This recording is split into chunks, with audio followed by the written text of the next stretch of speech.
1976, we go back. And a bunch of us, including Bob Flowers, we would name him, Doc Whitehead, Jim Nicholson, Carver Gayton, Charles Mitchell, Hummer McKinney, Billy Hilliard, that's it, Doc Whitehead. So who else? Those are a few I can remember right off the top of my head. We met together for breakfast. We were all new in the corporate world, and we needed somebody that we could relate to and bounce some of our problems, some of our issues that we were having in our companies, because each one of us worked for a different company. And, and blacks was just breaking the color line in most of those companies. And so we were probably the first executives in each company. And so we didn't always know how the rules was played. And so sometimes we had to get with our other guys to figure it out. And so that's how we started getting involved in the breakfasts. And so we used to have these breakfasts at the New Orleans Club down in Pioneer Square. And from there, it evolved into what we are now. You know, we was at the Renaissance up on Madison for 5 or 6 years. And then we've been down at First Church, 14th Avenue, for the last 10 years or so. And that's been a good relationship, because we felt that we should go back into the community. If we're going to represent the community, we should be based in the community. So that's why one reason we came from downtown, from the establishment, back into the minority community. You know, some of the programs that we dealt with back in the early days, and we started this Taiwan On 23 years ago. I worked for Macy's, at Bon Marché at that time. I was a buyer, and I bought, men's clothing. And we started the Taiwan On. We got together and decided, well, we should do something to, stimulate the kids, to get involved in the process of growing up. And I was working for Macy's. I said, well, why don't we just have something with ties, and we can give them ties and stuff. And so we started the Taiwan On. We came over, talked to the Olympic Hotel at that time to see if they would let us house the Taiwan On here. They agreed to it.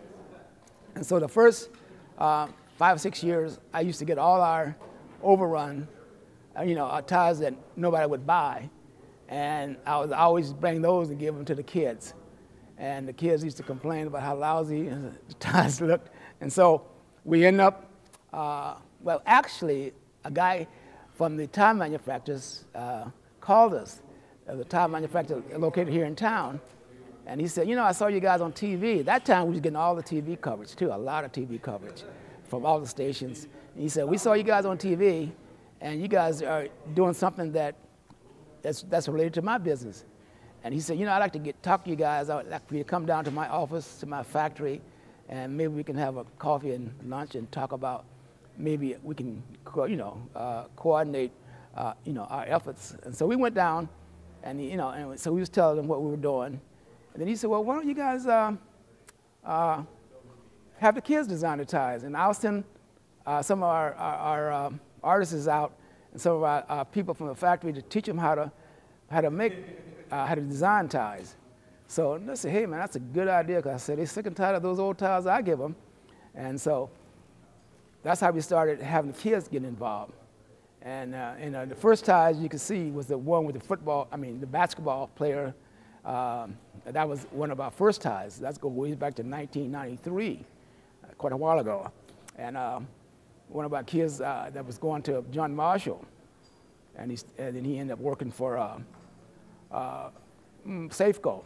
And now he's married and with kids, and his kids are about ready to come here. And we do have some kids that's, some guys who's gone this whole cycle. The father had been through our program, and the kids have been through our program. So, but anyway, that's how we started with the tie. And then so we decided to have the kids design the ties. And so we had the manufacturer to send out representatives to teach our kids in each school how to design ties and the process. And as a result, we did it. And it was very successful that way. Our kids loved it. And we gave them an incentive. We gave them money. We gave them prizes. First prize was always $100. And second and third was $50. That way, we own the rights to the ties, because the kids always come back, well, you guys sold our ties. We want to, we want some of the money. I said, no, you sold it to us for $100, $50. So you can't get any more. You can't get any money. We own those ties. So, but anyway, so we never got into any financial problem with those kids. But then, unfortunately, about 5 years ago, the manufacturer went out of business. And so then it left it up to me and Ernie to go to become trainers, teaching kids how to design ties. And we've done a pretty good job. As you can see, we got wonderful ties. Our kids are more astute now, and the designs gets better every year. Every year, designs that we put together. Like I hope you saw the first two this year. Young lady, has won for the last 2 or 3 years, and they do a great job, and the quality of our designs is better. And we keep going on. But anyway, that's one of our programs. And then we have the All Achievers, which is where we give the scholarships to colleges. And we give, that has been going on for the last 20 years. And we started that back then. We had a lot more money, so we gave a lot more scholarships, but we still do it every year. We give at least about $10,000, $10,000 to $15,000 a year in scholarships to students from all the schools in the metro area. Years ago, we get the young kids coming in.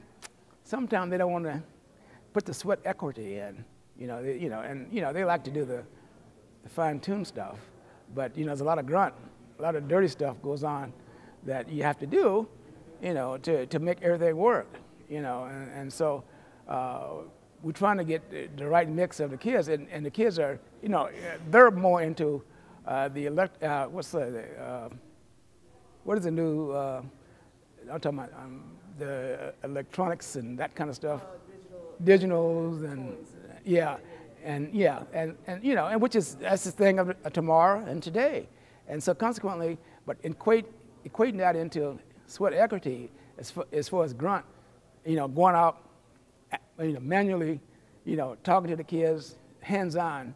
See, you can't do that through the digital and stuff, which you can show the pictures in the movies, which helps, but you need a presence with these kids, because these are a bunch of kids we're dealing with, and so that's what we got to do is condition them to be hands-on and be in their face, kind of tutors, and got a few guys in the group that can do that, Most of them want to be at a distance and not, get hands-on. But we got some wonderful young men, and I'm so pleased at what we got, the quality of the kids we got, young men we have. That I think our group is in good hands, because these guys, they're on a roll, and they're going to do some great things for us. And one of these days, it won't be soon, it won't be long. It won't be. They're going to have to take over and run with it. But we want to be sure that they keep quality, keep hands-on, give the kids what they need. They need human relationships, interaction. Show that you care. And you can't show them on a digital how you care. You got to be in their face, touch, feel, so they can see you and hear you. And that's the key to getting kids to change their lifestyle.